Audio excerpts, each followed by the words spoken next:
Denis Mergin, je suis le président d'E.ON Motors Group, donc société spécialisée dans la conception de véhicules électriques innovants. Nous avons eu l'occasion de rencontrer EDF dans le cadre de Cap Énergie, le pôle de compétitivité dont nous sommes membres, et nous avons rapidement soumis un dossier. Ça s'est traduit par effectivement la présentation du dossier E.ON Motors. Nous avons déjà dû convaincre en fait des innovations que nous souhaitions amener avec nos véhicules électriques. Ça rentrait tout à fait dans le cadre des actions menées par EDF au titre du fonds Une rivière, un territoire financement.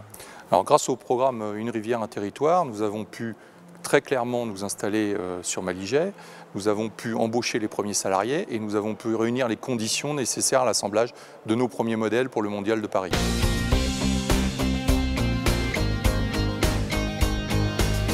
Alors avec EDF, suite à l'octroi de ce prêt de 300 000 €, dont la première tranche a été débloquée assez rapidement, nous avons pu investir les locaux dans lesquels nous vous accueillons aujourd'hui et qui sont les locaux dans lesquels seront assemblés les premiers véhicules WIZ à destination du marché français après le Mondial de l'automobile 2014.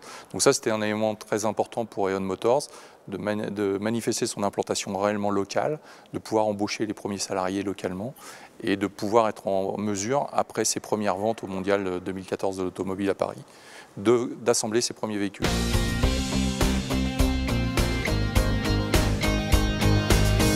Alors nous avons d'autres projets de véhicules, bien entendu, électriques, plus performants, mais tout aussi compétitifs en termes de prix et en termes d'innovation.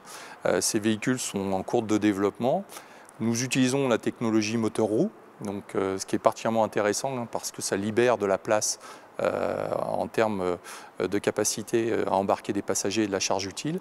Et donc nous avons des projets de véhicules aussi avec permis ou de véhicules utilitaires employant cette technologie.